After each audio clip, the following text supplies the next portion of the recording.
Hello, everyone, and welcome to beautiful upstate New York for the Glen 110 here in the Total Nonstop Racing League. We only have 3 races left, including tonight, and we will see all the twists and turns here on this famous road course. I'm Peter Shorten. Alongside me for all the action is Garrett Gleason. Garrett, 45 laps here tonight, 110 miles. It's going to go by in a hurry on this race course, but always interesting to see a road course in the chase for the championship. Yeah, Peter, the only road course of the season, like you said last week as we were closing, that we planned on going to a second road course. It just didn't work out. So Watkins Glen got its place in the chase, and no surprise at the top of the leaderboard. Philip Scott, one of those guys that's about 43 points back from our points leader, Tom Bourne, needs a win, and this is the place I expect the 99 to put on a show and try to do it. But Peter, there's a lot of guys in contention for this thing. Tom Bourne, Chuck Sweeting, and who's the third one, Peter? Bronson Stafford, all right there under a blanket essentially, and then Matt Muir, Philip Scott, and Floppy are kind of in that second group. But it's still anyone's ball game. These guys who were a little bit further back would have preferred a bigger field tonight, more chance to gain some points. But the best way to gain points tonight, bud, is win the race. Yeah, and not make a mistake. These cars have a lot of horsepower. They have a lot of power underneath them. We're going to see a lot of drivers like Brandon Buchwald there, a big twitch in the middle of the corner. And then you're also going to have Jamar Dumas. Ouch. Jamar spinning on his lid, trying to run the long road course, which maybe we should have done that. Maybe we should have run the long road. That would have made things interesting. But Brandon Buchwald in the number 96 is the only driver out there on the racetrack. Big wiggle out of the final corner. Is it turn number 9? Is it turn number 11? Is it turn number 7? I've seen all of those. I think NASCAR officially calls this racetrack now as a 7-turn racetrack, which I think is a bunch of baloney because the bus stop counts for at least 4 corners. I mean, it drives like 20. But nonetheless, the final corner is what we're going to call that corner here tonight. Moving over into the qualifying session, Garrett, open qualifying here tonight on the road courses this season in the Total Nonstop Racing League. Like we said, it's tonight's the only one, but open qualifying is the name of the game as you start to see Jonathan Gaston out here on the racetrack. Jonathan usually has a couple of watchers in the chat here tonight. Sienna Taylor joining us, being one of those, rooting on the number 72 is Mr. Gaston works his way up through the S's here, down the long straightaway and into the corner that we all know as the bus stop right here. You switch to the right, you switch back to the left, and then you do it in reverse order here as you work your way through. Good job there by Jonathan Gaston. Going to be getting his tires warmed up here, Garrett, in this out lap here in qualifying. Peter, I love this place, and hopefully we could get an onboard when somebody starts their hot lap. Maybe somebody that we expect to pull contention like the 99, just take everybody through this racetrack. I don't think there's many people out there that are better than you at describing what it takes to be fast at this place, as we see Mr. Gaston here. And Peter, I agree. This is, to me, 11-turn racetrack, so this is turn 11 coming up here, and you want to get through here the best you can, get back on the throttle and get a good run down this long straightaway. A little bit of a wiggle there as we're heading off to a very high-speed braking zone here, Peter, in turn 1. Yeah, you're going to be watching those markers there on the left-hand side of your screen. They count down 300, 200, 100. That's the number of meters away from the apex that Mr. Gaston there missed just a little bit, ran wide off into the runoff area. I don't think you get a 1x or an off-track penalty for that. So that's the good news. He'll try and recover up here through the S's. Almost flat out, but he gets a little bit sideways. Might have caught the grass a little bit there. Garrett, we're going to see these drivers dancing all night long. I mean, these drivers right here are on relatively fresh tires, and they're still struggling with the car. Bronson Stafford has actually crashed up at the top of the S's. He will have to take a tow back to pit road and reset, get another qualifying lap in. Gaston working his way through the carousel here. Coming out of the carousel, Jamar Dumas in the background. He runs way wide. We'll see that quite a bit from these drivers, just trying to get every little bit of time that they can get. Meanwhile, in the background, Tom Bourne also doing the same. Tom is right in front of, well, I think that's a Kia Stinger back there. He's running the Kia here tonight, G. Maybe trying to get a little bit extra, speed. Oh, that's the Dinger Mobile. That's Mike Tellier. Peter, he switches numbers on us from 97 to 47. Now he's switching manufacturers on us, trying to keep us on our toes. Not the speed that I expected to see out of that 47 in practice tonight, but that's a very smooth turn there. He looked great. I don't know how fast it is, Peter, but sometimes just being smooth at a place like Watkins Glen is all you need. Some of these guys, you just be able to put yourself in position for a top 5 finish by just staying on the racetrack and, well, not grinding into the blue barrier there, Peter. Yeah, and I apologize for the window sounds. I'll have to, I've already, I don't know. I don't know why I keep getting window sounds. I've turned them all off, but that one coming from the Xbox app. Ugh. Maybe I'll get it to not automatically start on launch, but Tom Bourne here in the number 16, working his way out of the carousel. Bob Giaquinto currently on the provisional pole. How about that? The number 23 machine. There he is, Tabletop Trio, live on Wednesday nights on Twitch. A little bit for an older audience, but the Tabletop Trio is always worth a listen to. I love some of the things that they have to say. And currently fastest of all, Tom Bourne slotting into second. He was second. Yeah, well, as I say that, now going to jump to the top of the board. But not seeing any of Philip Scott so far, as the number 99 remains on pit road. Yeah, he must be waiting to just go out there for that one hot lap, Peter. Doesn't want to show his hand here in qualifying. And maybe he's waiting for a little bit different track temperatures. But while you were talking there, Peter, I'm thinking about Mr. Gaston and his students. Like, we have a new season starting up, but in 2024. Gonna go truck racing here in the Total Nonstop Racing League. I would love to see one of his best students on the simulator be able to come out and mix it up with us a little bit next year. Maybe even more than one, Peter. I think it'd be a nice family dynamic until somebody got wrecked and then bonus points got taken away or something. But, Peter, I think that's a good challenge for them as they get more and more comfortable with racing. If you could figure out a place here like Watkins Glen, I think you'd be able to handle the ovals pretty good. Yeah, this racetrack, of course, being a road course, is always going to be a little bit more difficult than some of the ovals. It just really depends what you cut your teeth on early in your iRacing career, Garrett. I know I kind of did both. I did ovals and road courses, and I kind of ended up being able to be pretty good on both of them. But then you compare it to some drivers that they only do ovals, they only do road courses. And so when it comes to these road courses here with the NASCARs, you get a mixed bag. You got a lot of people who just like to run those ovals, and you end up with a pretty stratified field. As holy smokes, that is Mike Floppy Taylor going for I think that's a blue Armco sandwich right there in the front of that thing. Meanwhile, Tom Bourne is still our race leader. 4 minutes left in practice, or qualifying rather. Philip Scott is just now starting to get his exploratory outlap underway, coming through the carousel here. All eyes on Philip to put in a hot lap. The only driver in the 111 bracket there in practice, and that is booking it around this joint. That is one very, very fast lap for the World Ninja League Dodge. You'll see if he can back that up here as he comes around of turn number 11, the final turn coming to the start-finish line, and he will see the green flag for his first qualifying lap time here tonight. He has enough time to get 2 laps in, maybe a third if the session doesn't advance. So we'll see what Philip is capable of doing. Let's go on board with him. You have to go all the way out over these curbs to kind of straighten up this entry into turn number 2, which then jumps up to turn number 3. You crest, the car gets a little bit light there. Then you get hard on the throttle. Interestingly enough, this corner you can spin out. You can get a little bit loose there as you're putting all that power down to go down this long straightaway. Get on the brake, usually around the 300 marker. Throw it into the bus stop here. Get as much curb as you can. Got to watch out for that last curb though, because if you shoot it a little bit too hard, it will push you wide for the entry into the carousel. He hugged the entry and hugged that inside line for the carousel. Got the exit right. Ran as much off the track as possible. Keep speed up. Got a little bit squirrely into turn number 10, but was able to corral it. Now turn number 11, cuts it back hard, hugs the inside line, puts the power down nice and smooth, straight up off the corner. Where does Philip Scott go in the number 99 on the scoring pylon?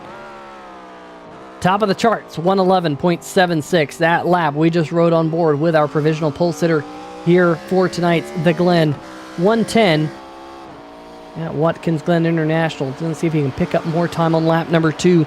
We'll watch him as he works his way up through the S's. Can he improve? His first sector will come to an end right here. No improvement in Sector 1. I take that back. Improved in Sector 1, 28.14. So Philip is on another flyer. A little bit better here through the S's. Was definitely better through the last portion of the bus stop as well. Able to hug that inside line through the carousel, get the power down. Not as good out of the carousel. A little bit of a slide for the number 99 machine. That will hurt his second sector time here. Although, as I say that, he's still 0.2 faster in sector number 2 than he was last lap. He's on an absolute tear here. If he can put together this final sector, Philip Scott will be improving on that 111.76. Coming out of turn number 11 to the line. 1 minute left. Or Philip Scott picks up a half second. Chuck Sweeting jumps to second on the board right in front of him in the number 75. Not sure if Philip was able to get a little bit of a draft off the back of Chuck Sweeting. Maybe just a little bit. But Philip, I don't think, needed that draft, Garrett, because the 111.26 here at this place is absolutely flying around the place. Yeah, absolutely, Peter. And this is bad news for the competition as Tom Bourne picks it up into P2. So we had guys run their best laps right here at the very end of this qualifying session. But if you're the competition, you do not want to see this 99 start on pole because he may check out on you. He is that good at this place. And I'm going to say a lot of nice things about Philip Scott on broadcast tonight because he certainly deserves it. He is a tremendous road racer. And Peter, I think if you race full-time, you would definitely give him a run for his money, and I'm sure some of these guys will give him a run tonight, but he's certainly impressive, and we actually met Philip for the first time at a recruitment race here at Watkins Glen, and he's been a TNR lifer ever since, and that was such a chance encounter, and it's great to have him, and we'll see what he can do tonight. He certainly needs the win as far as the points go. Well, I'm just keeping my eyes on the Dallas Cowboys game, and, well, Garrett, the Cowboys are picking up where they left off last week out there in California with a pretty rough start. Hopefully they can, well, at least for my sake, hopefully they can pick it up. I'm sure you're rooting for the Chargers tonight, but I took the Cowboys actually, so I can't say they're due. See that's a betting man right there. Get betting against the your heart and soul for the sake of maybe a couple extra dollars. Jamar Dumas comes in late, able to pick up a little bit of time, moves up to 9th on the board, able to get around Jonathan Gaston. Mr. Gaston there down in 10th position. Jason Schue, though, not taking a qualifying lap time. So the racetrack will fall silent, and we will move over into the race section here momentarily. But Philip Scott, Garrett, no big surprise, starting on the pole here at Watkins Glen International, trying to keep that road course win streak alive. Yeah, no surprise at all. And I looks like maybe track conditions are changing here a bit, Peter, on screen. I could be wrong, but the handling is definitely going to be something we're going to keep an eye on. Don't know how many of these guys made long runs as far as practice goes, because once your tires wear off, you're going to have to adjust, obviously, your little bit on your braking points, your acceleration points, and even your shifting points. As looks like, there's a flag on the play, Peter, but the Cowboys might be down. Speaking of football, before we start our broadcast, did you happen to see my New York Giants last night? End of the first half on the 1 yard line, decided to run the ball with no timeouts since the clock expired. Last play of the game on the 1 yard line, couldn't score. What a team, Peter. Yeah, what a team. Just coming up a little bit short. But, hey, look, I think we see race cars out there. I think there are race cars on the racetrack somewhere. Trying to find them. Oh, there they are. They're gridding out there on the backstretch, so it'll be a little bit of a short grid before we get over into the race. So let's see if we can use this opportunity to go through tonight's starting lineup for the Glen 110 here for the Schue's Lawn Care Service Cup Series. Reminder, only 2 races remain after tonight. Philip Scott, Tom Bourne, your front row. Chuck Sweeting, Bronson Stafford on row number 2. Matt Muir and Mike Floppy Tellier, row number 3. Brandon Buchwald and Bob Giaquinto on row number 4. Jamar Dumas, Jonathan Gaston rounding out your top 10. Jason Schue will be starting in 11th, and Garrett Gleason not starting from the 12th position because he's alongside me here for all of the twists and turns that we have here tonight at the Watkins Glen International. Let's see if we can bring up the race information for everyone at home as well. There's a look of the track map there in the top left-hand corner of your screen. The bottom red line is the start-finish line. You have a right-hander for turn number 1, then you have the section known as the S's. The S-bends go to a relatively straight portion of the racetrack until you get to what we call the bus stop. That's that really squiggly bit in the top right-hand corner of the track before you go into the long right-handed sweeper known as the carousel, but the backstretch where we find ourselves right now into the final 2 turns before you get back to the red line that indicates the start-finish. 2.4-mile racetrack, current track temperature 60. Excuse me, where's current track temperature? I guess it doesn't say. Also, it says 74. I guess it's the 74 degrees is the track temperature, and 68 is the ambient temperature. I guess I don't really know. But like I said earlier, this racetrack, sometimes it has 7 corners, sometimes it has 11. I think I've seen it with 9. I don't really know, but we'll figure it out. Pace car is on pit road.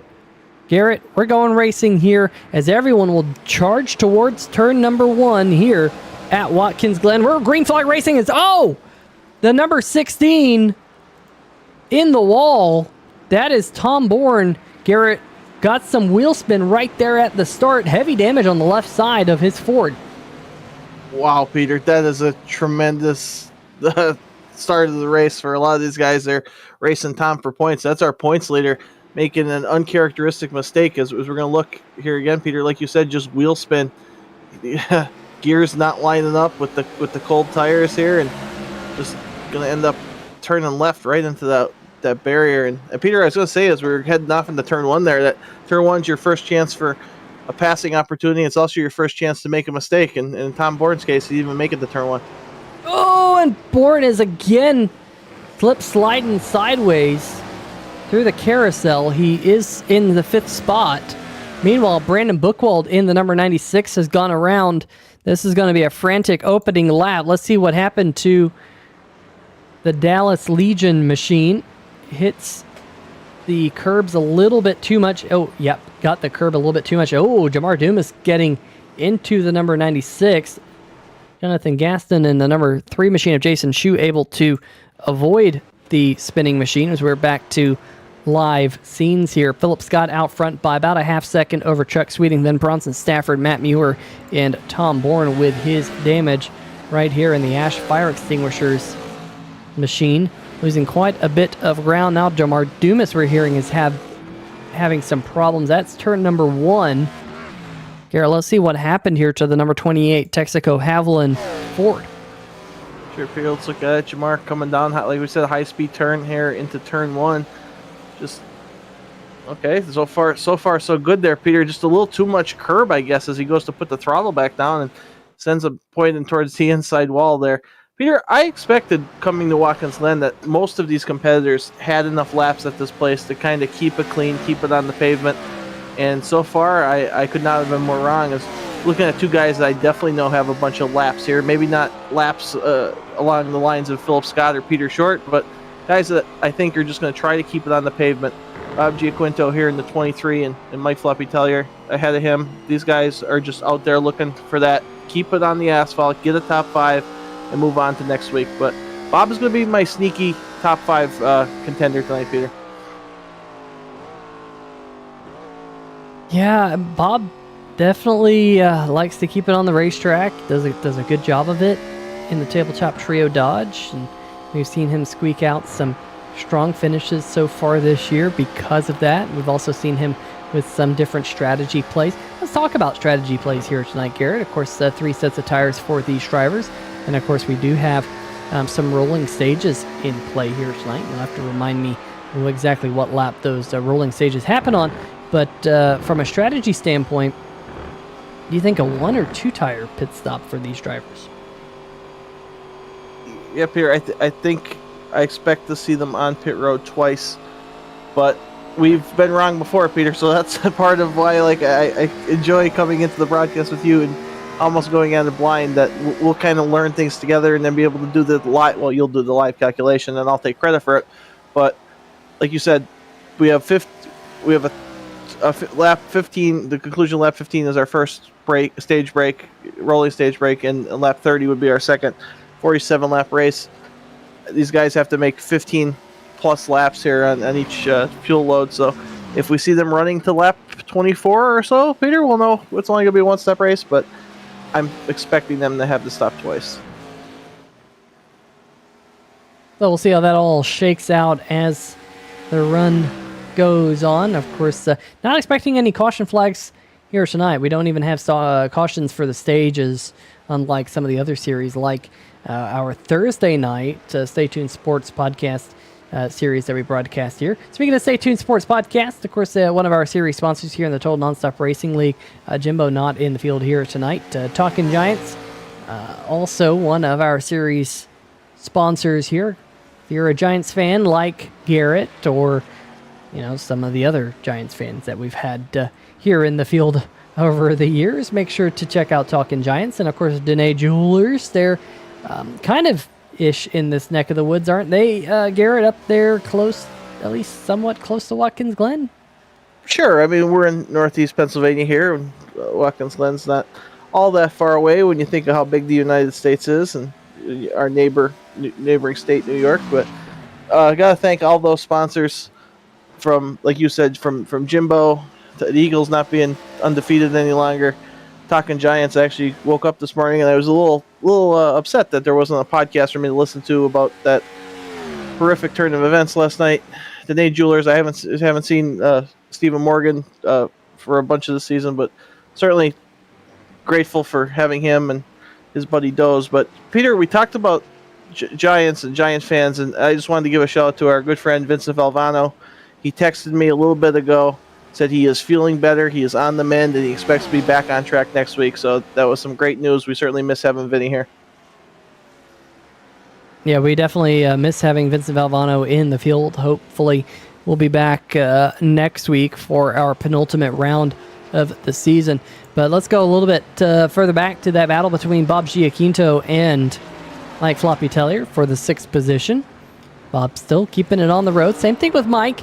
Garrett, I think Mike was a little bit concerned in the number 47 machine that he would keep it in between the walls even here tonight, but so far so good for the Kia Stinger. New look on that car in front of Bob. Runs a little bit wide in turn number 1 and 2, able to get the power down pretty well, though, keeping it fairly tidy. Bob, though, that we're riding on board with, had a big wiggle.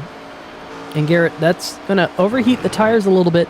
And when those tires overheat, they're going to wear down, and they're going to get even more slick, as now we see a wiggle out of Tellier. Is that going to give Bob a run as we go into the bus stop? He's looking. He backs out of it. Wise move.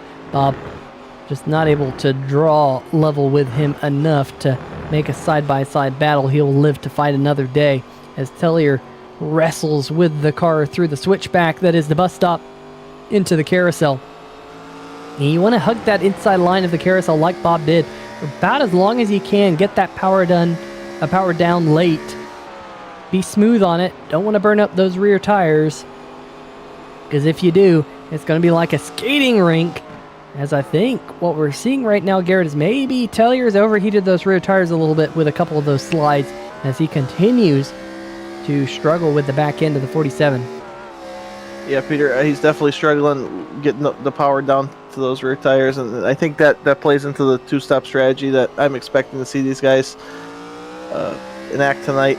But Peter, I was thinking about Bob going into the bus stop there. I was really hoping he kind of went for it a la Robbie Gordon versus Kurt Busch in the Nationwide race back in the day. But on lap 6, doing that against your friend, probably not the best idea. But we certainly see some of the best makeup time going through this bus stop by just braking late and having tremendous car control. As we're looking at Bob gain some ground there on the 47, we're going to see if he's able to put the power back down. And it looks like to me at this stage that 23 has a little more control and perhaps speed than that 47 does. Well, it definitely seems like Bob is better in a certain portion of the track, but Tellier is better coming out of the carousel. He's able to leg it out just a little bit there. Same thing again this lap. Was able to do that last lap, but just Tellier's running maybe a little bit wider on these apexes. Just give it a little bit of time, and I think we'll see that Bob is saving his tires maybe a little bit better, but time will tell. Time will tell. As this is the best battle on the racetrack, really nothing else out there in terms of battles. A couple of seconds between most of the drivers. Philip Scott up to about a 6-second lead. So let's kind of turn our focus, Garrett, just a little bit from what's happening out there on the racetrack to what is happening in the points table entering into tonight. You alluded to the fact that the number 16 of Tom Bourne enters into tonight as the points leader. That is true. Leads by 13 points over Chuck Sweeting. Bronson Stafford 20 points behind Tom Bourne. Then Matt Muir comes into tonight tied on points with Philip Scott. 43 markers back. So Chuck Sweeting here hoping to have a strong first stage as Bob looks to the inside of Tellier in kind of a tricky spot to make the pass. Right there coming out of the carousel, but Tellier is able to get the power down and leg it out. Again, just a little bit. I don't think it'll be too long before those two go back to side-by-side action. But Tom Bourne has a decent point lead, 13 points. I mean, it's not a huge point lead, Garrett, but it's enough where he can lose some points in the stages. But if he stays down there in 5th or so, it could be a really pretty good night for both Chuck Sweeting and Philip Scott. Absolutely. You're thinking the difference between 2nd and 5th here for, let's just say, Chuck Sweeting. If you do that in both stages, that's 6 points you gained right there. Plus, the end of the race, the finishing positions, I believe there's 2 points in between each position there. So it all adds up, and you go from having a double-digit lead to a very small single-digit lead by the end of this thing, or maybe a non-existent lead if you end up losing a spot or making a mistake on pit road. So it's definitely something that you come to a place like Watkins Glen as the points leader, and I think you just want to minimize the mistakes, minimize the damage. Well, in the case of the 16, he didn't even get to make a turn without having bad luck come his way, and that's why we do this thing. We race, we do a different variety of tracks in the schedule, and anything can happen, and that keeps people entertained, keeps people fighting for that championship. And still at this point, Peter, it's anybody's ballgame as we're looking at the 23 mobile here coming down pit road for the first stop tonight, and I think maybe some pit strategy. Peter gonna try to do something a little different. Yeah, this would put Bob on a 3-stop strategy. Just looking at lap times and the fall off that I'm seeing through the field, I just don't see a 3-stop strategy really paying dividends because there's not a significant amount of fall off. Only about a second of fall off for Philip Scott as he runs right now, and most of the field has fallen off about a second from their fastest lap. So not a whole lot of tire drop off, which is maybe a bit surprising. I just don't see that really working out for Bob.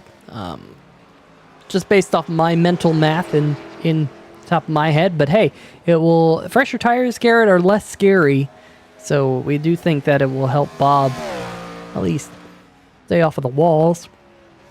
That's the good news. Meanwhile, the Dallas Cowboys, Garrett, they tied it up 7 apiece. Yeah, I saw Dak with a nice run there and a little read option, kept on the keeper, put it in from the Cowboys from about the 18-yard line. So I'm surprised I didn't hear you cheering in the background, Peter. The 21-yard line, Garrett.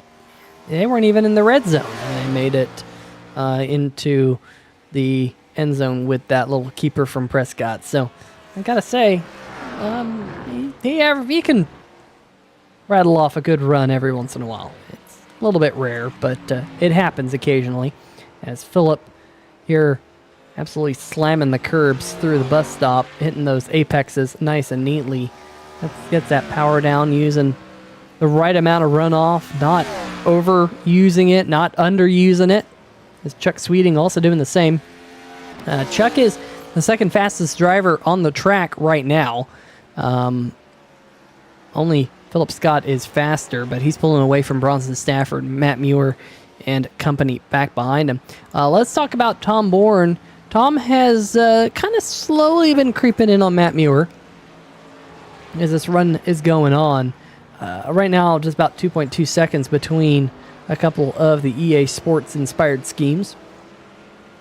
Just makes me wonder, Garrett, how much damage the number 16 actually has, whether or not any of the repairs that can be done while he's on pit road getting tires repaired, or tires replaced rather, whether he'll be able to kind of gain some extra pace. But I don't know, that number 16 just does not look like a happy camper as he hit those curbs coming out of turn number 1, got a little bit sideways. Able to keep it going straight though. That's the good news as he works his way up through the S's, trying to make inroads on Muir in front of him. Got about 4 seconds back to Tellier, and then a good whopping 13 seconds back to Jonathan Gaston, as Gaston's had a pretty good start, all things considered, up 3 spots into 7th. Jamar Dumas in the number 28 has decided to come down onto pit road. Not sure if something might have happened to him or whether or not that is a planned pit stop. Looks like tires going on the right-hand side. Looks like he's down and away. Something did happen to Matt Muir, though. Let's see if we can figure out what happened here to the Hugger Oranges Monte Carlo. Got a little bit swirly under braking there into turn number 10 and just ran wide off the racetrack, able to come back on. No harm, no foul for him and his Chevrolet. So that's the good news. There is Dumas back out on the racetrack as well after making his first pit stop of the night. He does find himself 1 lap down, though, with Jason Schue also currently being scored 1 lap down. Both of those drivers have made their first pit stop of the night. Garrett, I believe we are coming up, or maybe we've already surpassed the first stage here at the Glen. No, we got to go to the conclusion of lap 15 here, Peter, so a couple more laps. And I was actually thinking as we're watching the 99 just dominate the early portion of this race, if you were in that 99 leading this thing, would you be trying to hit the curbs less, or does it mess with you mentally to just run any differently than you would normally run? Because I'm thinking you need to win this race as the 99. Why jeopardize it with a 10-second lead? Well, that's kind of always been my thing, is sometimes when you slow down, you just start missing your mark. So you're kind of running with a different mentality. You're not as focused. At least I don't seem to be as focused when I'm not running on the edge. So if you all of a sudden decide to back it down a little bit, I've become more prone to making mistakes and getting a little bit sloppy in my driving, as Tellier there with a big slide into turn number 1.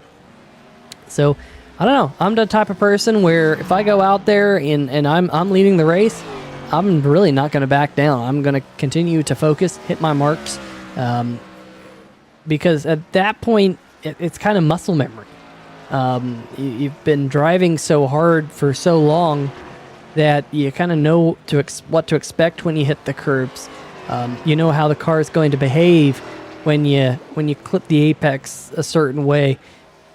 And if you just start to back down and not ride the curbs, it sounds silly, but the car just drives different, and the way it sits differently, and the way it's going to apply power is going to be different. Even if you're just kind of a little bit more lighter on the throttle as 99 goes around Jason Schue there, it's just different, and it feels different, and you can mentally feel it. And if you check out, you can end up in the wall. I've thrown races away doing that before. I don't expect Philip Scott to back down as he comes around here this lap. Garrett will be winning stage number 1, but we, of course, stay green flag rolling stages here in the Total Nonstop Racing League. Yeah, we're going to stay green. And Peter, I'm just looking at that battle for 4th place here. It's going to make a difference to a lot of guys in this field if the 77 is able to hold on and keep that 16 in 5th. I think the 77, obviously running for the championship, isn't going to give this position up. And the 16's going to have a couple more opportunities to make this pass, and certainly here's one of them. And then turns 9 and 11 there, has the 77 giving all he has to hold on to this position as we're coming to the conclusion of lap 15. And I certainly will be expecting these guys to head to pit road pretty shortly once the stage concludes.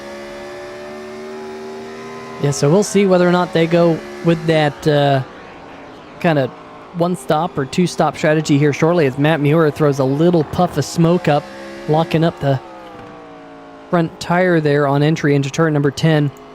Muir's going to come out of Turn number 11, though, and he's going to finish 4th in the stage. So Scott, Sweeting, Stafford, Muir, Bourne, and then likely Tellier, Gaston, Buchwald are top 8 here as they run. But Muir still has a lot of work to do to hold back a little bit faster number 16. Let's see if we can bring up kind of the lap time history over the last couple of laps. And you can see there, Garrett, Bourne was closing almost a half second a lap until last lap. Not sure what it was. Maybe it was the fact that Tom Bourne just got to his rear bumper, really could not make the move on the number 17. But at least Bourne is trending faster at this stage of the run.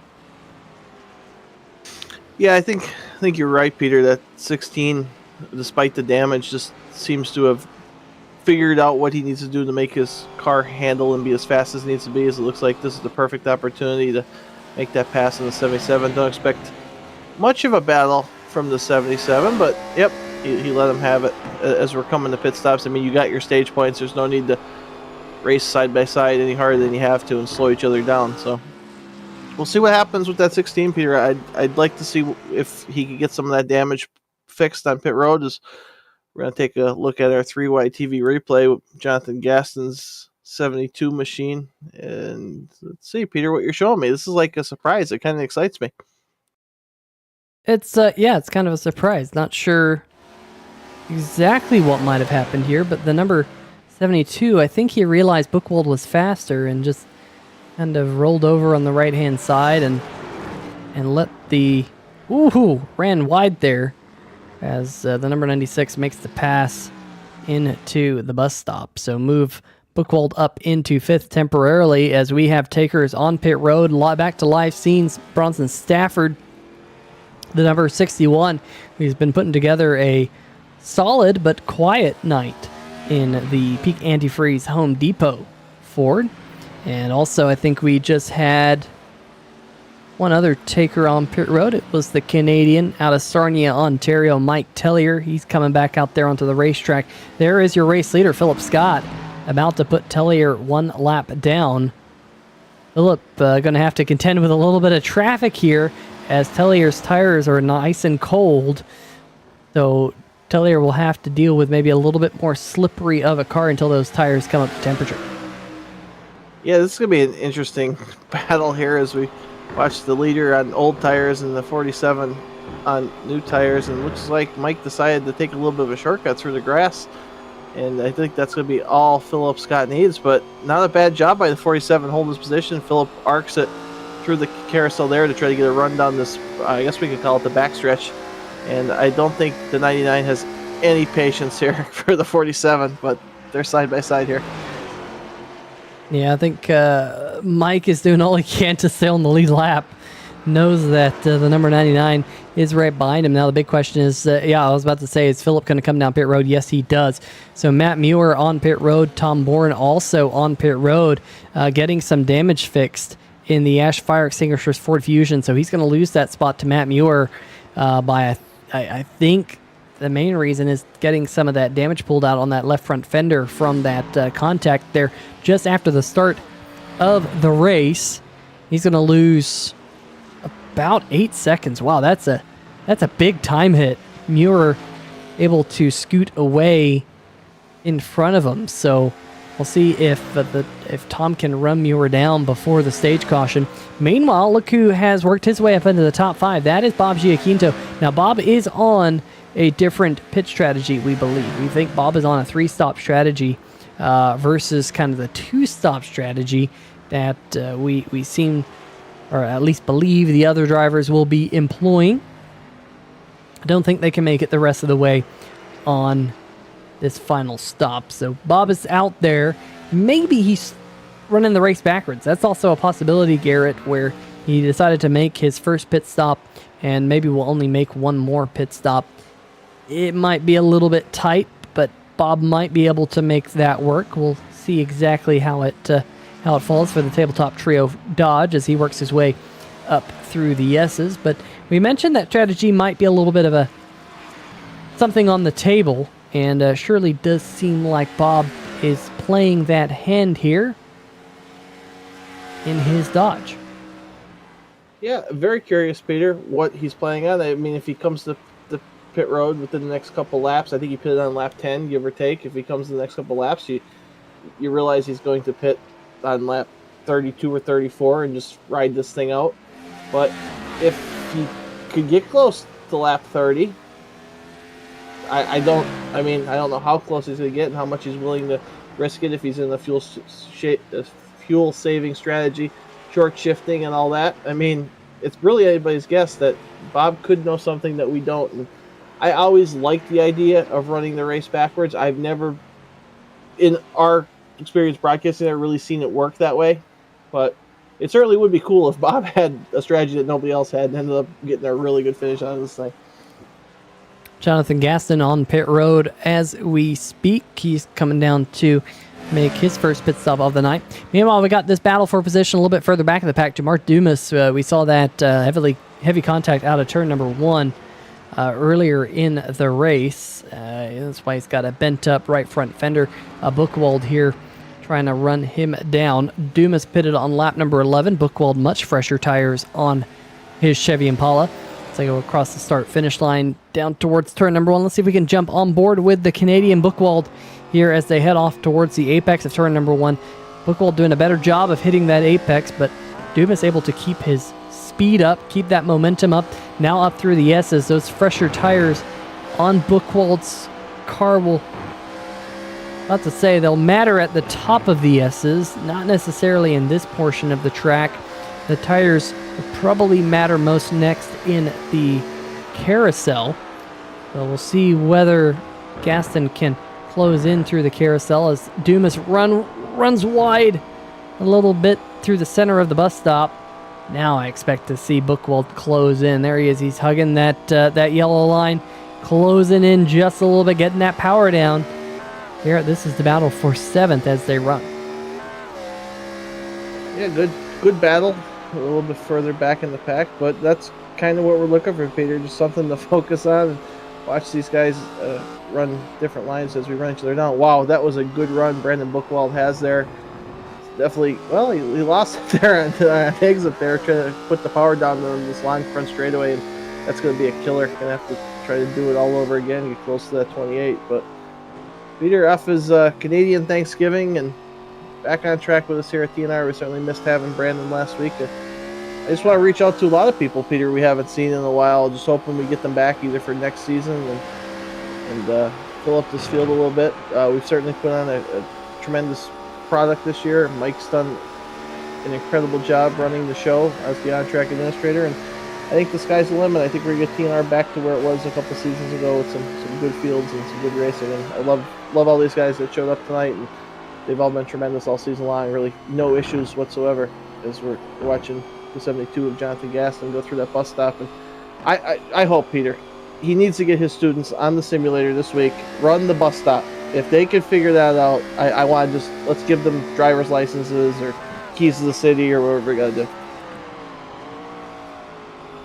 Yeah, if they can figure out the bus stop, they can figure out pretty much any corner on the schedule here in the Total Nonstop Racing League.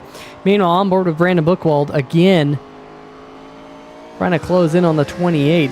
Garrett, he used pretty much a whole lap to regain that time that he lost. Whoa! Sends it off into turn number 1, and Buchwald will complete the... No, he won't! He goes around in turn number 1, slides off. I thought he was going to make it stick. He did not. He's going to lose a spot to Jonathan Gaston as well, as Mr. Gaston works his way up into 8th. That was a big moment for Buchwald. Huge moment there from the 96. We're just talking about Brandon Buchwald here as we're taking a look, and yeah, just drove that in really deep, and the rear tires just said nope, not interested, Peter. Yeah, one more look of this as the number 96 dove to the inside. You see the car lurch down as he gets on the brakes, but not sure if it was just too much rear brake. Sends it off, gets a little bit sideways. We're also hearing that maybe something has happened to Tom Bourne. Well, I think Tom just ran wide coming out of turn number 10. Here we go. Let's see what happened here. And yeah, running a little bit. That's more than just a little bit wide there, Garrett. Yeah, more than a little. Let's putting it lightly. Wow, Peter, these replays are coming pretty fast. As your Philip Scott, I think you would get a little nervous seeing anybody that close to your front and rear bumper at this stage of the race. You don't want someone to miss their braking point or break shorter than you're expecting and just cost you a chance at this win. But he did a good job navigating the 28 of Jamar Dumas and 72 of Jonathan Gaston. So Philip Scott puts the 28 and the 72 down one lap. Here comes Gaston looking past Dumas. Will complete the pass to move Gaston up into 7th. So 2 spots and 2 laps for the number 72 as he puts himself in a good position here in the Glen 110. Going to try and close in on Tom Bourne. Remember, Bourne had that really long pit stop, Garrett. Came out about 8 seconds behind Matt Muir. Now up to 10 seconds between the 77 and the number 16. Meanwhile, Bob Giaquinto in the number 23 is being caught by Matt Muir. But for right now, that Dodge holding on to the 4th spot. Going to wait and see how long he can make it on this set of tires and this fuel that he has on board. If he can make it till, I think, maybe 19 laps to go, he'll be good to the end. Whoa! He's on older tires, so he almost threw it away coming out of the carousel. Big moment for Bob. Great save, but he, I think, is going to relinquish the 4th spot to Muir, and he slides back to 5th.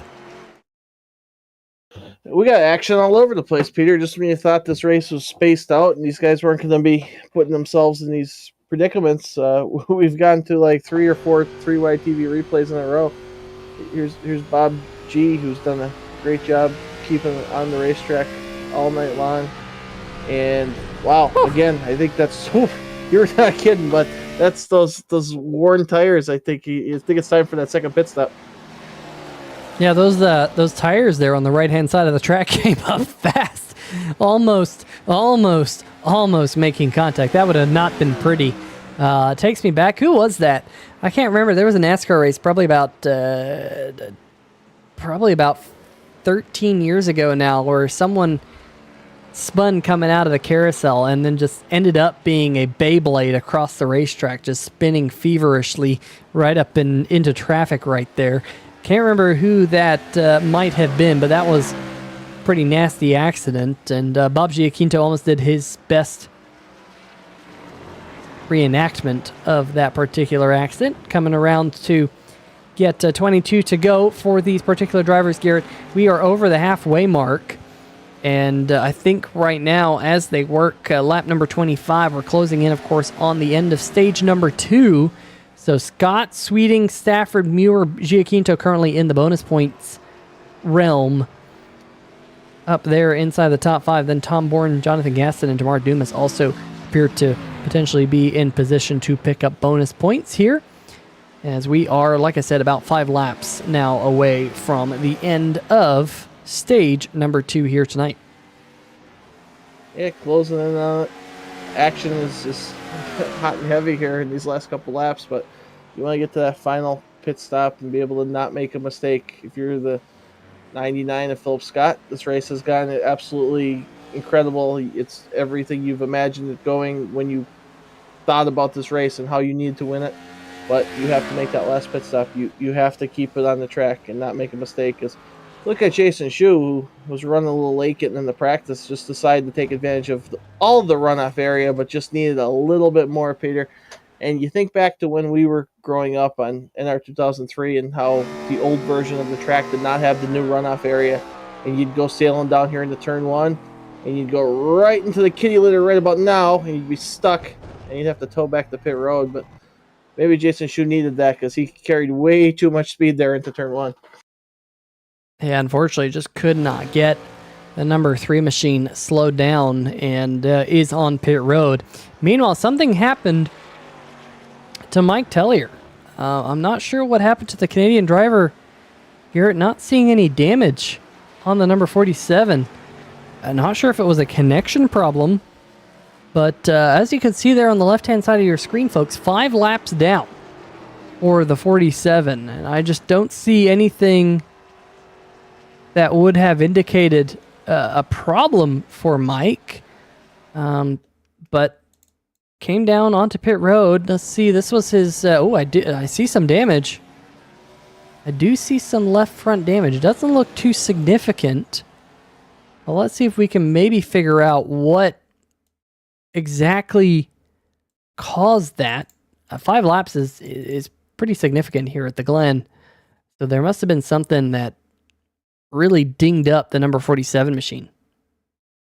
Yeah, Peter, like you said, the 5 laps is a long time here at Watkins Glen. That's over 5 minutes of repairs. You have to do quite the amount of damage to spend 5 minutes on pit road here and still be able to run, as maybe you found it, Peter, heading off into the troublesome turn 1. And yeah, just pulls a Jason Schue there, and yeah, that's probably enough damage to spend time on pit road. Seems like maybe he even had some engine mandatory repairs, Peter. Yeah, so in just a matter of minutes, turn number 1 claims the 3 and the 47. Of course, Garrett, Mike is one of our championship chase drivers, so not a good night for Mike Tellier. I know he was trying to keep it between the 2 walls, and unfortunately can't say that that's going to be a success here tonight, as some pretty heavy contact damaging the front suspension on his Kia Stinger. And I would have to say, Garrett, that would sting from the point standings. I was going to give you no comment there, but you're absolutely right. It is going to sting, and he may even need an EpiPen to get himself situated for next week, Peter, because not what the 47 needed, especially with the 16 having the issues he had. You were in position that even if you only beat him each stage by 1 position and finish 1 position, it was the type of just solid points that you needed, and he just couldn't take advantage. But nothing to sneeze at. Mike's had a good season, and on to the next one, I guess, Peter. But I'm still shocked at this 23 and the strategy he's on. I mean, getting himself stage points, running the race backwards. I'm very impressed. Yeah, Bob is looking like he's going to get some good stage points here. Meanwhile, in the chat, Garrett, I have learned that I went to the wrong school. Sienna had, in the chat, said that that there's a racing club at their school that Mr. Gaston is assuming the teacher of, and the racing club, they get to play the simulator and all that. I mean, that's crazy. I went to the wrong school, so I have to say that's very cool that Mr. Gaston able to put that together for his kids in his class. Meanwhile, it looks like Pop Giaquinto here pitting with 18 laps to go. Should be good to make it the rest of the way on fuel with that strategy. So definitely an interesting call. With 18 laps to go, though, I think he's going to have to relinquish some stage points in doing so, because he's going to drop down the running order at least temporarily until the field cycles on through to its final round. Meanwhile, Philip Scott, as RC Plains, has also joined us in the chat. RC Plains, hello, how are you? Hopefully you're having a good night here, as Philip Scott's having a good night so far, Garrett. Out front, started on the pole, has so far led every single lap, and is got about a 20-second gap back to Chuck Sweeting. Yeah, not much to see here. I know RC Plains a huge Philip Scott fan. You don't have to sweat this one out, but just don't jinx him, because he's had this race in control since qualifying, actually. Well, even practice, if we want to go back that far. Dropping the green flag, this 99 has checked out from the field, has not really made a mistake, although being on edge pretty much every single lap out there here at Watkins Glen. But you gotta just be impressed with the run so far with this 99, and we're gonna see what he has here when he makes that final pit stop, gets to pit road, not making a mistake. And if he gets back out there, I think he's going to certainly win this thing. And just to go back to Mr. Gaston's Racing Club, Peter, obviously I work at a school. I went to college to be a teacher. I ended up, failing, and I'm a janitor. But if my school would like to do that, I would gladly get them set up and let them have a racing club at my expense, because I think that is absolutely tremendous, incredible. And it needs to be done all over the place. So kudos to Mr. Gaston, Mr. Gaston's Racing Club class. group, whatever you want to say, because you're growing a sport that needs fresh eyes, fresh perspective, fresh viewers. I mean, some of these people could end up working for a team, whether it be in the graphic design, pit crew, travel, PR. I mean, there are jobs out there, and I just think it's awesome. Yeah, it is really cool to see that, and of course fostering sport. You got a lot of sports in school. You got football, you got baseball.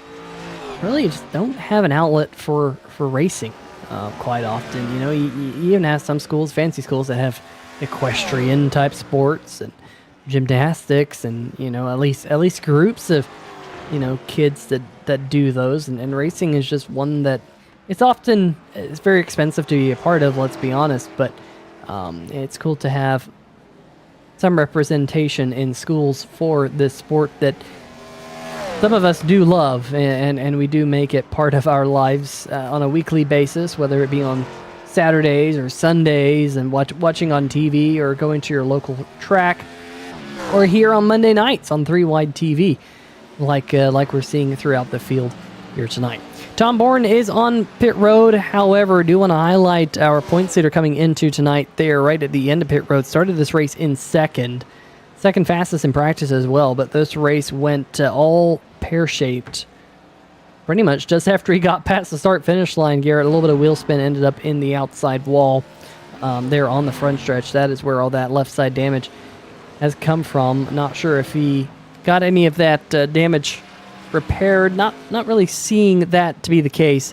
About a 15-second pit stop. That's pretty much the norm here in the iRacing.com Motorsport Simulator. But he has dropped down the running order behind Bob Giaquinto and Matt Muir.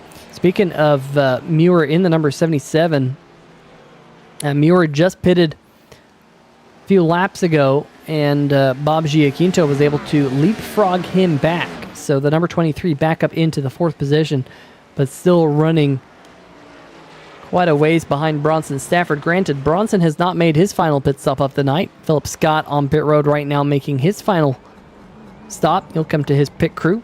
Chuck Sweeting in the number 75. Will he come around to pit? Yes, the number 75 comes down. Thought maybe, just maybe, Garrett, that Chuck would try and lead a lap, but maybe can't make it another lap or two on fuel. Comes down at that pit road speed. Now this pit road, Garrett, is a little bit deceiving because you're trying to maintain your pit road speed, but because the racetrack all of a sudden falls away from you, you start to go downhill. So the car wants to speed up. I've gotten multiple speeding penalties here at this racetrack because of simply gravity.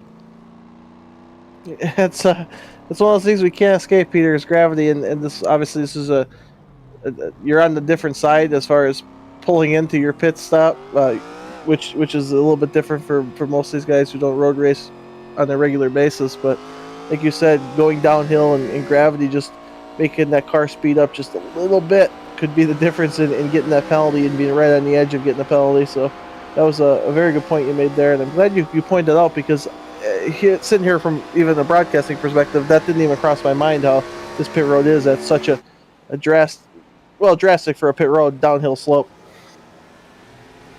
Now, we also did see something very interesting there out of Chuck Sweeting. I'm not sure if he took tires or just 2 tires, but a noticeably faster pit stop for the 75 machine of about 10.4 seconds. So Chuck, not 100% sure. I know that with the tire wear on these road courses, Garrett, that the tires don't really seem to fall off a whole lot, so maybe Chuck Sweeting was thinking of saving a little bit of time by not taking on tires. We'll see whether or not that comes back to bite the number 75. He does have a nice cushion back to Bronson Stafford behind him in 3rd, so Chuck not really in danger of losing a whole lot of time, but definitely trying something a little bit different from the strategy standpoint. Meanwhile, Bob Giaquinto, that we see right there on your screen, holds on to 4th for now. Tom Bourne back on pit road here, Garrett. And I think more right side damage for our points leader.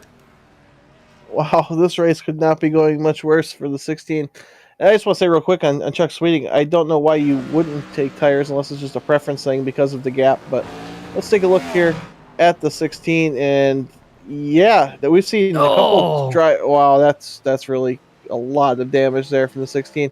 We've seen guys get squirrely in that section, head down out of the carousel down the backstretch, and just seemed like 16 was just destined to save it, and then not so much. Yeah, caught those tires right there at the end, and the points leader entering into tonight does not look like Tom Bourne will be leaving Watkins Glen as the points leader heading into the penultimate round next week, and that is going to be absolutely killer for this race car. Of course, Twin Ring Motegi is next week, Garrett. A little bit of a less raced track than what most of these tracks are that we've been to this season, but that's going to make Twin Ring fun and exciting. That racetrack, turns 1 and 2, a little bit wider than turn number 3 and 4. It's not necessarily egg-shaped, but there's definitely a skew to the oval shape that is at that racetrack. Of course, Twin Ring Motegi in Motegi, Japan. The interesting fact there, of course, is that the oval has not been raced since the Fukushima earthquake, or the same earthquake that caused that Fukushima disaster over there in Japan, because the racetrack got cracked. The actual oval racetrack has now a flaw in it because of that earthquake, and they've never repaired it. And so there's really been no oval races, to my understanding, at Twin Ring Motegi now probably in almost 10 years, which is crazy to think about. Of course, Twin Ring Motegi, the racetrack that I think will be known, at least in the USA, for the longest as the place where Danica Patrick finally was able to win an IndyCar race on fuel mileage back in the day. But definitely a fun racetrack, and I'm looking forward to seeing it next week in the Total Nonstop Racing calendar. Peter, I am so looking forward to Twin Ring Motegi next week. It is a place that, since we agreed to put it on the schedule, I've just had circled in my calendar, because it is a place that not many of these guys have raced, and if they have raced there, they don't have an extensive history there. So I could not be more excited seeing that as kind of like a wild card here as we're closing out our season. You go from a road course here at Watkins Glen to a track in Japan. And Peter, I'm going to throw it out there, and not that I want these guys to go paint schemes, but maybe like a Japanese theme, if some of these guys are into some kind of, whether it be anime or New Japan Pro Baseball or Shohei Ohtani, whatever they want to do, Peter. That'd be kind of cool to see that. I think I once had a race where at Twin Ring Motegi that I was a part of, and some of the sponsors are, global sponsors, like McDonald's, for example. And the drivers for that race took their global sponsor and threw on the sponsor name in Japanese. I thought that was a really cool, kind of unique feature to kind of highlight their sponsor that they have. And make it a little bit more of a regional flair. So we'd definitely be open to seeing that next week here on 3Wide TV. Meanwhile, Matt Muir is slowly closing in on Bob for the 4th position. We've seen this battle more than once here tonight. They're trying to close in on Bronson Stafford. Stafford is a little bit faster than Bob, however. Last time by about 3 to 4 tenths faster. So Bob would really need Bronson Stafford at this point to make a little bit of a mistake, although Bronson's been having connection issues here. This is, it's trying to be Bronson Stafford. There's Bronson finally appearing and very quickly disappearing. So maybe there's hope. Maybe there's hope that Bob will squeak his way onto the podium, or Matt Muir, if Stafford was to drop out of the session. He's really struggling with those connection problems there. That's just one of the things that you have to deal with and put up with if you're one of these drivers, and I'm sure it's on his mind right now. I'm sure he can he gets indications that he's having connection problems, and it's going to hurt his focus. At least it hurts mine when this happens. Yeah, it's hard to watch from a broadcasting / viewer perspective, and you know when your connection's acting up as a race car driver, you're just hoping it hangs on. Because if you drop out here, you're definitely 1 lap down, if not 2 laps down. You're going to go from 3rd place to maybe 7th or even worse. So taking a look at here at Philip Scott, putting the 72 of Jonathan Gaston the 3rd lap down. 72 is just looking to make this to the finish line in that very damaged race car. And Philip's just looking for a clean racetrack for these next 8 laps up ahead of him. Doesn't want to get caught in anyone else's problems. Doesn't want to, I don't know, hit the curb too hard, miss a shift, any of that stuff. He's come here to win the race. We talked about it last week with him, or it might have been, yeah, I believe it was last week. I think we talked about that. He's coming here to win, or maybe I just mentioned on broadcast. And so far, so good with 8 laps to go. Yeah, so far so good. I think everyone had their money on Matt Muir. The problem is the house. It's not Matt Muir, my bad, Philip Scott. But I think the house had their money on Philip Scott as well. So I think if you bet on the number 99, you're not walking away with really anything of any note here tonight. But Matt Muir segueing to the number 77 machine, still trying to run down Bob for that 4th position. We're going to ride on board here, Garrett. This is by far the best battle on the racetrack. Brandon Buchwald in the number 96 is a minute behind Matt Muir. Tom Bourne in the number 16 back on the racetrack, but he has dropped down to 8th on the charts. So it looks like it will be a big night for Chuck Sweeting, as Chuck looks like at this moment in time will be walking away from tonight with the points lead into Twin Ring Motegi next week. And of course, Philip Scott will be picking up a good chunk of points as well. So Philip, I think, will elevate himself back into the contention for the championship. He came into tonight 43 points behind the number 16. But with this strong run, just really leading every lap, you're going to be picking up maximum points. That's what you got to do if you're Philip Scott, if you want to walk away with the championship title this season. Yeah, the script is played out perfectly for the 99, the 75, even the 61. Everyone in this field. Tom Bourne has been fast and in contention for every race this season. Getting an 8th, or even if he makes up the spot in Jamar Duma 7th place finish, and you're finishing 1st, 2nd, 3rd, you can't ask for much more. And if you double that up at a place like Twin Ring Motegi, that perhaps the 16 doesn't have any laps at in his career, but again, maybe he races there every other week. We don't know that for sure. We would ask him if he finished in the top 3, which doesn't seem like he's going to. But this is part of the script that you need to put yourself from 40 points back, or Chuck 13 points back, to right there, knock on the door that you could capitalize on the mistakes. And that's why it's called the chase for the championship, because you just keep chasing, and sometimes you get closer, and other times, Peter, you get further away, and then you got to run even faster. But these guys, this could not have worked out better for them here at Watkins Glen with 6 laps to go if they could just keep it on the racetrack. They're going to make mistakes. How about those Cowboys making lots of penalties here tonight? Lots of laundry on the field. But it looks like they did just get a 3rd down stop, so that's good news. Is honestly not very exciting out there on the West Coast, as the Cowboys and the Chargers stuck at 7 apiece about halfway through the 2nd quarter. Better action, I think, right here on the racetrack, honestly, than what's happening out there at SoFi Stadium as they run 5 laps to go. Still riding on board with Matt Muir. We've ridden on board Muir's machine here for a little bit, but also getting word that something might have happened to Mike Floppy Tellier, who was running that AJ Allmendinger throwback. Let's see if we can see what happened here to Tellier on this replay. Of course, was involved in a turn 1 accident earlier. Ooh. Got loose up there at the top of the hill. Pancaked the right front. Was able to drive away from it, but a little bit worse for wear. That is for sure for the number 47. Meanwhile, he's running right behind a big gaggle of cars. There's Jamar Dumas running behind the number 16 of Tom Bourne. That is, believe it or not, a battle for position between Bourne and Dumas.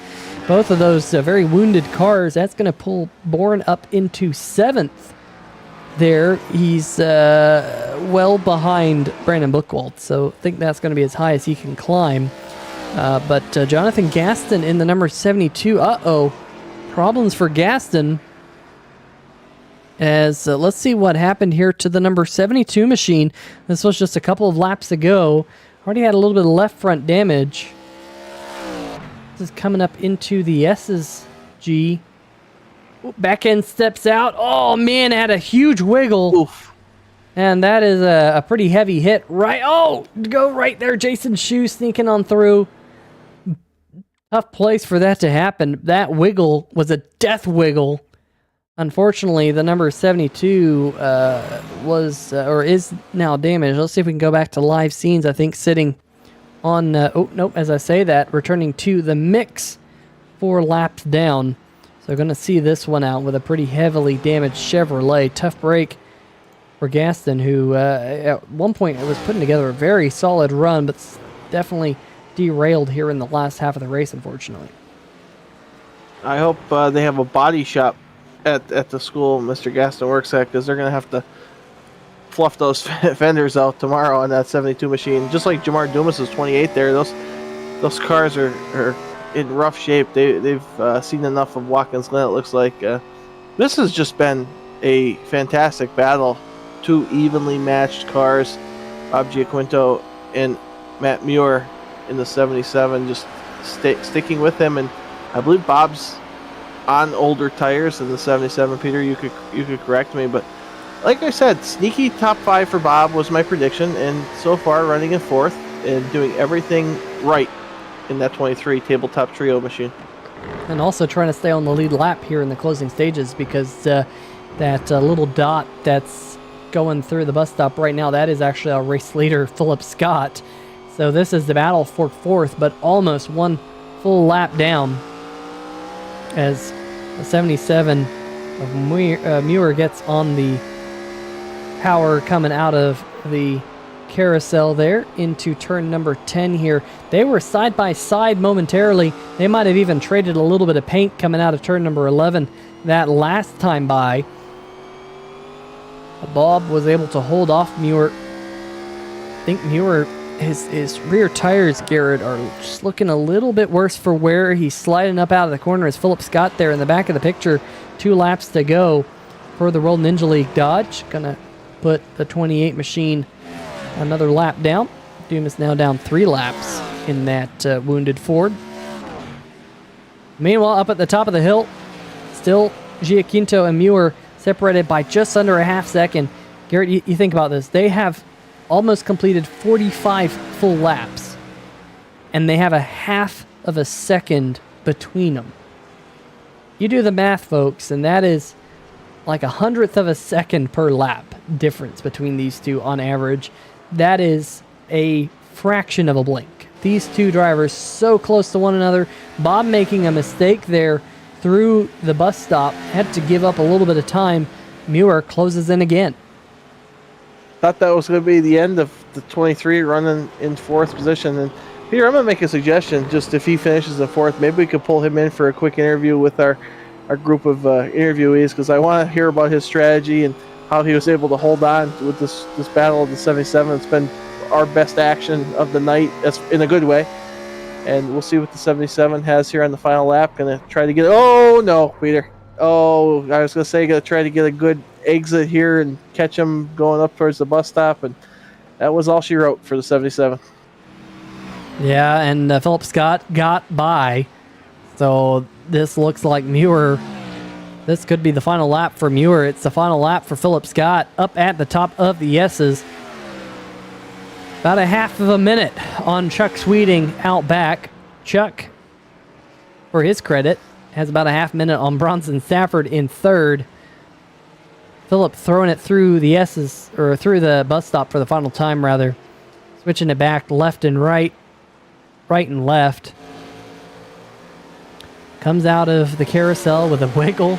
He's having fun, in that World Ninja League Dodge. He's going to love coming out of this place with a checkered flag here in 2 more corners.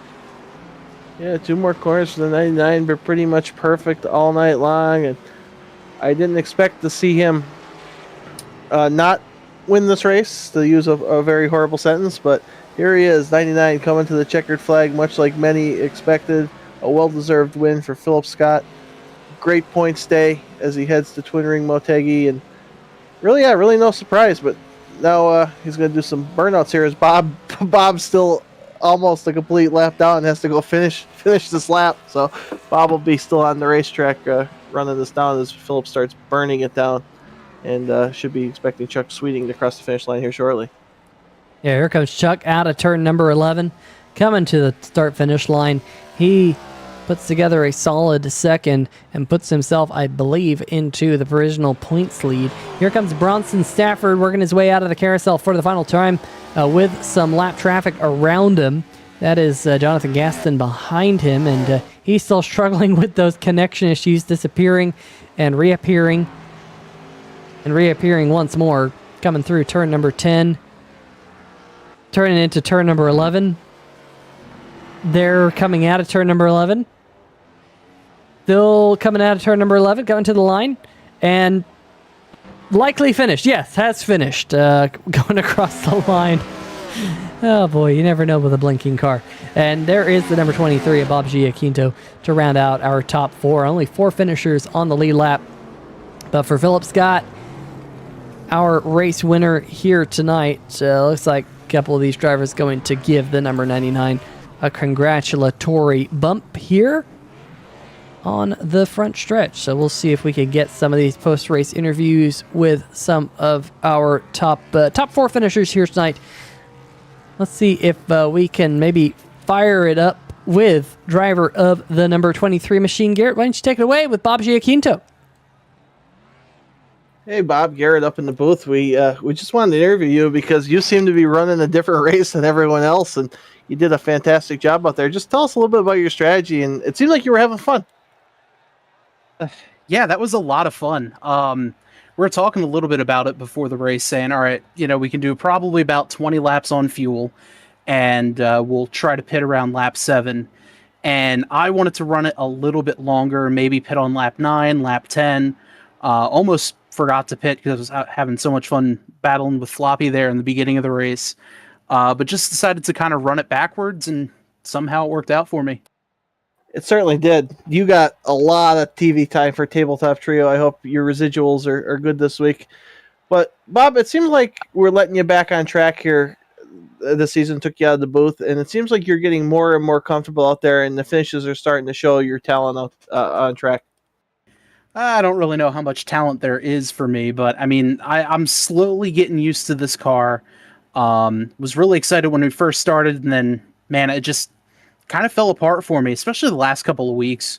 Whether I'm wrecking, just kind of too much race brain and slamming the throttle down, spinning the tires, and wrecking myself, and all that kind of stuff. But it's been a lot of fun. I'll take these rare top 5s when I get them, and as long as I don't run out of fuel like I did in that second stint, I'll be happy. Well, certainly we didn't know you ran out of fuel. That's pretty crazy and incredible. But before I let you go, obviously I want to congratulate you in the top 5. I have one question, and then I'll let you give your shout-outs. But our one question here is, how's the bathroom looking? And then go ahead and give your shout-outs. Well, the bathroom, it's been, 2.5 months? Still not finished, which is, super great. But, want to thank you guys. You guys always do an awesome job broadcasting. There are some days that I miss being up in the booth, but I'm having a lot of fun down here as well. Tabletop Trio as well. This Saturday, if you're in the New Jersey Northeast area, is Saucetoberfest. It's going to be at Lone Eagle Brewing in Flemington. The events from noon to 8 will be there for the official podcast of Saucetoberfest. And all the different hot sauce makers and vendors and whatnot will be there with free samples and all that kind of stuff. So make sure you check them out, and all that kind of stuff. And thanks to Jason, Schue's Landscaping for setting this all up. And obviously, again, you guys for doing all this.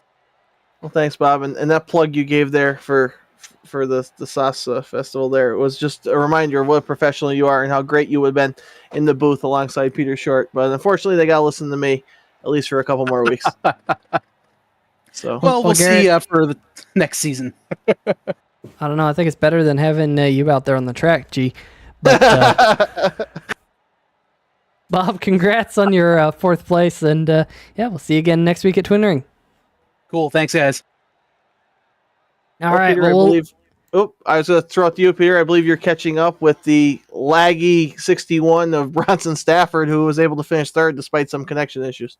Yeah, I'm a bit concerned we're not going to be able to get an interview with Bronson Stafford, but hopefully he's not blinking out here of the Discord, Bronson. Third place here tonight, kind of ran your own race in that number 61 machine, kept it quiet, and sometimes quiet leads to a good night. Tell us about it. Yeah, I'm happy with third across the board. I honestly, I had me at like a fifth place car at best, so I'll take third. I knew I wasn't going to touch Philip, and I think I could have ran with Chuck if I didn't turn into the guardrail at the start of the race. But no, I'm happy. I'm happy with third, and it was nice just being able to run the race kind of on my own, just set my own pace. I made mistakes here and there, but I think everyone was behind me too, so it didn't really make a difference. Well, at least you had a better start than the number 16 of Tom Bourne. There, Tom making heavy contact with the wall on the start. But let's talk about tires here tonight. They seemed a little bit treacherous, especially early in the run. They seemed to maybe mellow out after a while and then maybe get a little bit slick towards the end of the run. How were those tires underneath you? Yeah, they were really, really bad when brand new. Probably took 2-3 laps to get heat in them good, and then they felt pretty good until after about 11 or 12 laps. Then the grip was actually gone, and the rear end would slide around more. So you kind of had like 10 laps to like have good like optimal pushing and stuff like that, and it felt really good for that. But then it just kind of got worse. Well, you did a pretty good job managing the mistakes if you did have them. We didn't see any here on the broadcast, so you kind of tattled on your own self there. But a strong race going into Twin Ring Motegi next week. What are your thoughts about a unique racetrack? Everything I've ran there besides Next Gen hasn't been great, so I have a little bit of not looking forward to it, with it being just such a weird, different track. But I have faith in the league itself and the people that run here that it'll still be a solid race. Well, hopefully it's a good one. Always putting on a show here in the Total Nonstop Racing League. But before we let you go, Bronson, any shots you like to give out? Yeah, obviously you guys put on a broadcast for Watkins Glen. I feel like not a lot happened. I don't know. I feel like not much to broadcast on, but the whole team and stuff like that. We had a decent showing tonight again. We're just trying to hopefully get the championship between one of the four of us. It'd be kind of disappointing if we don't, but we'll see what happens, and just hopefully keeps up for the rest of the season, and you guys are having fun watching us. Yeah, that we are. But congratulations, Bronson, on the third place. Like I said, a quiet night for you. Sometimes a quiet night is a good night. We'll let you go celebrate with your team. We'll see you next week. Yep, thanks, guys. All right, well, that's going to be it for Bronson Stafford. We'll let him drop out of the booth. I believe Gary Gleason has caught up with tonight's runner-up, driver of the number 75 machine, Chuck Sweeting. Yeah, hey Chuck, we were just talking to Bronson Stafford about having a quiet night. Seemed like all things were quiet with you and the number 75 tonight. Kept it on the pavement. Didn't seem to have much for Philip Scott, though. Is there anything you could have done differently? Flattened his tires before he got to the track or something, maybe. That's about it. He is something when it comes to these road courses, and I think having someone like Philip out in the field makes everyone better. I'm just looking at the ticker here. His best lap was about 3/10 or something faster than yours, but I think what matters, Chuck, this time of year is that you're going to leave Watkins Glen with the points lead. Is that kind of what you set out to do? That's awesome. I set out to get a top 5. I wasn't really sure because I've never raced with these guys on a road course, so I knew Philip was going to be the guy to beat based on what I heard other guys saying, and but I didn't really know about the rest of the field, so I wasn't really sure. And I think this car kind of suits me a little bit, and the track is probably the only road track that I'm decent at. If it had been any of the other ones, I probably would have struggled more. I almost lost it once tonight coming out of turn 1, but otherwise I had a pretty clean night with it. So, yeah, so I'm actually pleased and a little bit surprised to come with come away with a second place finish like that. That was it was fun to drive. It was probably not the most exciting race for people to watch because Philip was just gone from the lap one. But yeah, I had fun. Yeah, we actually had fun. Both Peter and I know how to kill time with the best of them, but we were talking a little bit about looking forward to next week. Twin Ring Motegi, kind of a real wild card as far as guys having experience running there. A couple questions: have you run there at all? And what are your thoughts heading into such a unique event and racetrack? I have run there. I've run there, I think, twice. Once in Xfinity and maybe once in the older Cup car. Um, in a league that had a lot of cautions and wasn't very good. But I do have experience with the track. The track is interesting because it's got it's different on each end, so it's a little bit more challenging than if it was symmetrical. So, but I don't know that anybody. I think maybe Philip has a few laps in this car, but the rest of us, I'm not sure if any of us have a whole lot of experience in it. So, and I don't have any laps in this car, so it's going to be interesting, but it should be fun. Not really sure what to expect though. Yeah, us neither. So we're looking forward to you, as always, putting on a good show. And I wouldn't be surprised if you figure out that track just a little bit better than everyone else. But obviously, congratulations on your second place run here at Watkins Glen. And I'll let you give your shout out to your family, friends, and sponsors. Yeah, just thanks to thanks to Jason and Shoes Lawn Service for helping out with the league. Thanks to the admins for the work they do, and uh, thanks to all the drivers for giving room when we're racing around each other and racing clean. It's always a pleasure, and yeah, I'm looking forward to next week, and we'll see what happens out there. Well, we'll certainly look forward to seeing you there next week. And I'm just jealous of Peter Short. I got to throw it down to him in Victory Lane at Watkins Glen, a place I'm sure he's been about 100 times, and he's going to give about 20-minute interview for Philip Scott. So, Chuck, like the rest of us, let's just zone out and let Peter handle this. Well, I'd already dropped him out of the booth there, G, but I am down in Victory Lane with Philip Scott. And Philip, well, we heard from Bronson Stafford. It was a quiet night for him. It was a quiet night for Chuck Sweeting. It was, all things considered, a pretty quiet night for you, minus a couple of back-enders that you had to deal with. But you nailed this place here tonight, buddy. Fastest lap in practice, fastest lap in qualifying, and, of course, on your way to the dub here tonight. Tell us about it. Yeah, I just I'm glad. I'm really, that's a big burden off my shoulders because every season now in TNR and NSRA, I definitely stress the road courses the most because I know that I'm the favorite to win them, and so I just did what I had to do pretty much. I actually was afraid it was gonna have to be a Tony Stewart 2004 race. Right before qualifying, I got a really bad stomach ache, so I had to sprint to the bathroom, and then I had too much cookie butter earlier, so shout out to Trader Joe's, and so then that's why I qualified late, and then I was all good after that, and yeah, I just had to deal with some lap traffic, but that's to be expected. You just got to time it. I've had to learn to be patient and in road racing, especially practicing like when I did Daytona 24 this year. It's just stuff you got to practice. Like you know it too, just being patient around traffic, timing the runs and all that. And so yeah, I it's funny, I don't take any gap for granted. So it's funny.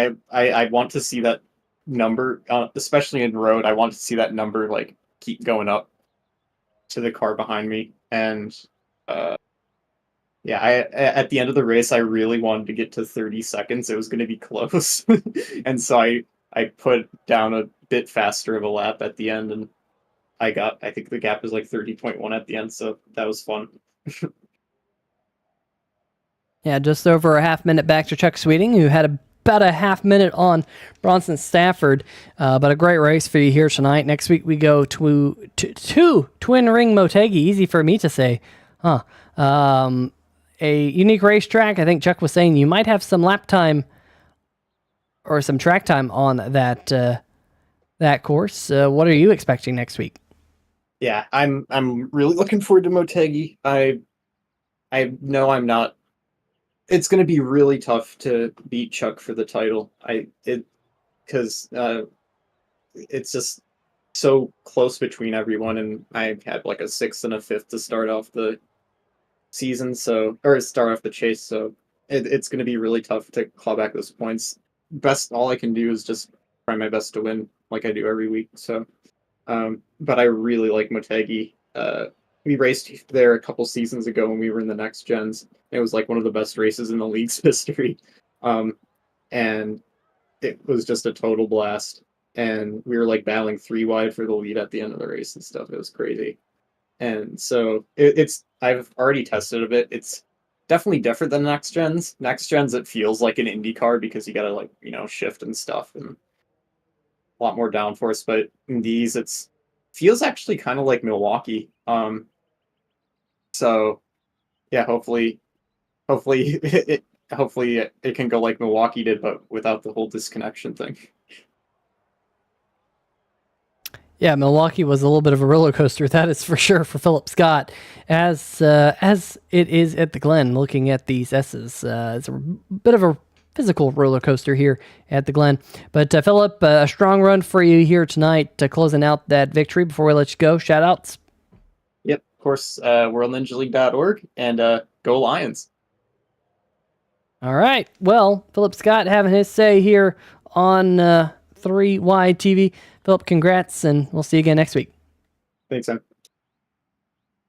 All right, well, he will drop out of the booth, getting home as the victor here tonight, and cut the points gap from 43 down to 25, did Philip Scott. So in with a shot, definitely, for the championship. Let's see if we can bring up tonight's final race results for everyone back home. Garrett, why don't you take it away with the final running order? Yeah, Peter, absolutely. Philip Scott, the 99, taking home the win here at Watkins Glen. Chuck Sweeting with a great points day, our new points leader by 7 points, finishing second. Bronson Stafford coming home on the podium in third. Bob Giaquinto with a very good strategy call coming home in fourth. Matt Muir in the 77, rounding out our top 5. Brandon Bookwald, solid 6th place finish in the 96 machine. Tom Bourne, our points leader, coming into Watkins Glen with a disappointing 7th. Jamar Dumas had a lot of damage in 8th position, as did Jonathan Gaston in 9th. Floppy ends up 5 laps down with a lot of trouble in that 47 AJ Allmendinger paint scheme, which was an awesome scheme, and I thank Mike for doing that. And Jason Schue in the number 3 finishes out our 11-car field, Peter, as we get on a plane and head to Japan. I cannot wait for Twin Ring Motegi next week. I think we're going to have a fantastic race and an even better broadcast because we're better than everything, right, Peter? Yeah, Philip Scott is definitely hyped up next week's race. He said the last time we were here, it was one of the best races that the league has had. So a lot to look forward to next week, same time, same place, for the penultimate round of the 2023 B Shoes Lawn Care Service Cup Series here on 3Y TV. But for myself, Peter Short, Garrett Gleason, and everyone else in the 3Y TV family, folks, stay safe and all that good stuff, and we shall see ya. Oh, that's the replay button. We shall see ya. That's a good replay.